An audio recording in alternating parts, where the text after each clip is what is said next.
दोस्तों, आज से लगभग 5 साल पहले मैंने सिविल इंजीनियरिंग में एडमिशन लिया था और तब मुझे बिल्कुल भी अंदाज़ा नहीं था कि मुझे आने वाले समय में कुछ ऐसी चीज़ें पता चलने वाली है इस लाइन की या फिर इस इंडस्ट्री की, जो कि कॉलेज बुक में बिल्कुल भी नहीं दी हुई थी। मुझे अभी भी याद है, इंजीनियरिंग के पहले कुछ महीने में पापा से मैंने कहा था कि सिविल इंजीनियरिंग में मेरा बिल्कुल भी इंटरेस्ट नहीं है, मुझे नहीं करनी सिविल इंजीनियरिंग। और हो भी क्यों ना, क्योंकि उस टाइम पे सीएस और आईटी, जिसे कोविड के बाद का समय और कोविड के पहले समय में सीएस और आईटी के जॉब्स बहुत ज़्यादा थे और उसमें फ्यूचर का भी स्कोप था। मुझे लगता था कि सिविल इंजीनियरिंग में फ्यूचर ही नहीं है। लेकिन धीरे-धीरे जैसे कॉलेज ख़त्म हुआ, इंटर्नशिप स्टार्ट हुई, साइट विज़िट्स हुए, कॉन्ट्रैक्टर से मुलाकात हुई, नेटवर्क बने, बिज़नेसमैन से एक्चुअल में कनेक्शन बने, तब जाके पता चला कि सिविल इंजीनियरिंग सिर्फ ड्राइंग और कैलकुलेशन का गेम नहीं है, बल्कि एक्चुअल में it is the mother of all engineering branches और यही एक्चुअल बिज़नेस है। इट्स लाइक ये सारा पैसों का गेम है, ये रिलेशनशिप बनाने का, ये स्ट्रॉन्ग रिलेशनशिप बनाने का बिज़नेस है, ये पेशेंस का गेम है और सबसे बड़ी बात, ये रियलिटी का गेम है। आज मैं आपको वही 5 ऐसे ब्रूटल ट्रूथ बताने वाला हूँ, जो मुझे गवर्नमेंट कॉन्ट्रैक्टिंग या फिर इंडस्ट्री में सबसे पहले आगे आने के लिए किसी ने नहीं बताए थे। अगर आप सिविल इंजीनियरिंग हो या फिर कॉन्ट्रैक्टर बनना चाहते हो, कंस्ट्रक्शन लाइन में काम करना चाहते हो, बिज़नेस बनाना चाहते हो, तो ये 5 बातें आपको बहुत जल्दी समझ लेनी चाहिए। अगर आप civil engineering as a business treat कर रहे हो, तो आपके लिए सबसे पहली बात आती है, प्रॉफ़िट नहीं बल्कि कैश फ्लो ही किंग होता है। इंजीनियरिंग के टाइम में मुझे भी लगता था कि अगर मैंने प्रोजेक्ट में 10 लाख का प्रॉफ़िट है तो मतलब 10 लाख कमा लिए। लेकिन इंडस्ट्री में जब मैं आया, प्रॉफ़िट और कैश फ्लो 2 अलग-अलग चीज़ें होती हैं।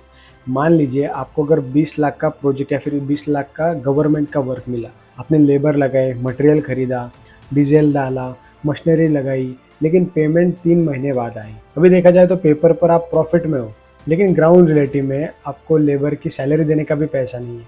और यही बात होती है जहाँ पर बहुत सारे नए कॉन्ट्रैक्टर्स फेल हो जाते हैं। मुझे पहले लगता था कि बिज़नेस का मतलब सिर्फ प्रॉफ़िट होता है, लेकिन एक्चुअल साइट या फिर एक्चुअल काम जब लिया तब समझ में आएगा कि बिज़नेस का मतलब कैश फ्लो होता है। जैसे हम कॉलेज के इंजीनियरिंग ईयर्स में होते हैं, कुछ पता नहीं होता कि दुनिया क्या चल रही है, क्या एक्सपीरियंस लेना चाहिए, एक्चुअल साइट पे क्या काम होता है।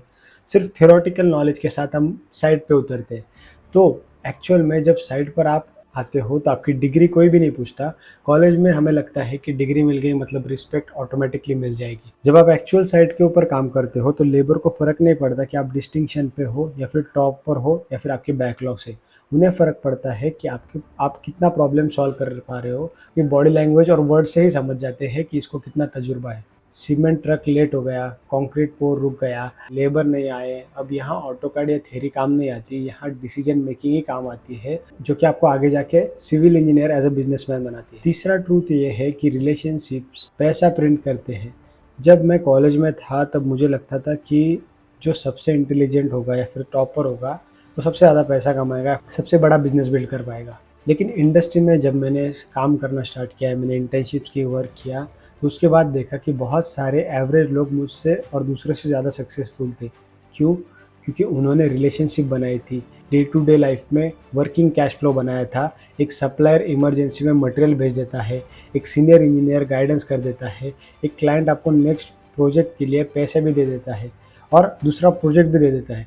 ये सब बुक्स में नहीं मिलता। कंस्ट्रक्शन लाइन में ट्रस्ट एक एसेट होता है और आपके नेटवर्क ही आपकी नेटवर्थ बनाती है। इस लाइन में तो कम से कम ये एक 100% ट्रूथ साबित हो सकता है। वही चौथा ट्रूथ ये है कि हर गलती की फीस लगती है। स्कूल में गलतियाँ करोगे तो मार्क्स कम मिलते हैं, लेकिन अगर कंस्ट्रक्शन लाइन या फिर आप एक्चुअल बिजनेस में जब साइट पे काम कर रहे होते हो तो आपको पैसा कटता है। मान लो क्वालिटी एस्टिमेट गलत हो गया, आपने सोचा था कि 100 क्यूबिक मीटर लगेगा, एक्चुअल रिक्वायरमेंट 120 निकली।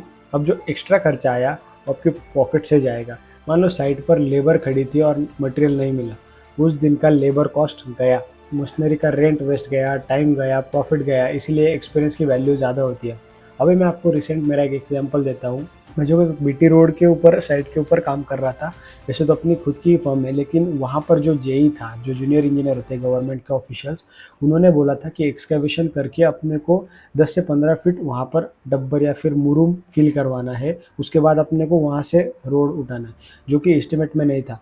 जो जेई ऑफिशियल है, जिसको एक्सपीरियंस भी नहीं था, अगर गवर्नमेंट ऑथराइज, यहाँ पर गलती मैं अपनी एक्सेप्ट कर लेता हूँ, क्योंकि मैंने भी एस्टिमेशन वहाँ पे देखा नहीं था, क्योंकि मैं भी साइट पे नहीं आता। तो जो हमारी कंपनी उसका लगभग 10 से 15 लाख का नुकसान हो गया, क्योंकि मशीन 15 से 20 महीना भर चली थी उस काम के लिए, जिसकी वजह से बहुत ज़्यादा, मैं बोलता हूँ, लाखों का नुकसान होता है।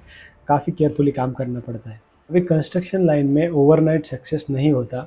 आज सोशल मीडिया पर सबको लगता है कि 6 महीने में करोड़पति बन जाएंगे, लेकिन कंस्ट्रक्शन इंडस्ट्री का नेचर ही अलग है। यहाँ पहले रेपुटेशन बनती है, फिर उसके बाद नेटवर्क बनता है, फिर अपॉर्चुनिटीज़ आती है, फिर ग्रोथ आती है। मैंने लोगों को देखा है जो 15-20 साल से इस इंडस्ट्री में काम कर रहे हैं। आज उनके पास मशीनरी है, प्रोजेक्ट्स है, लेकिन ये सब एक साल में नहीं बनाया। इंफ्रास्ट्रक्चर इंडस्ट्री जो है वो बाम्बू की ट्री की तरह है। पहले सालों तक रूट्स बनती है, उसके बाद सडन ग्रोथ दिखती है। कॉलेज के बाद मुझे लगता था कि कोई ना कोई रोड मैप मुझे दे देगा, कोई सीनियर गाइड करेगा, कोई कंपनी ट्रेन करेगी, या फिर कोई अपॉर्चुनिटी दे देगा।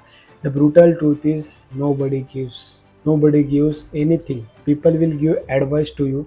एडवाइस सब करेंगे, आपको ऐसा बताएंगे, बट एक्चुअल में ये सारे लोग आपको पीछे खींचने वाले होते हैं। कोई कंपनी ट्रेन नहीं करेगी, कोई अपॉर्चुनिटी नहीं देगा, लेकिन रियलिटी में हर इंसान अपनी प्रॉब्लम्स में बिजी है। अगर आपको ग्रोथ चाहिए तो खुद से सीखना पड़ेगा, खुद नेटवर्क बनाना पड़ेगा, खुद अपॉर्चुनिटीज़ ढूंढनी पड़ेगी। So that's it for today.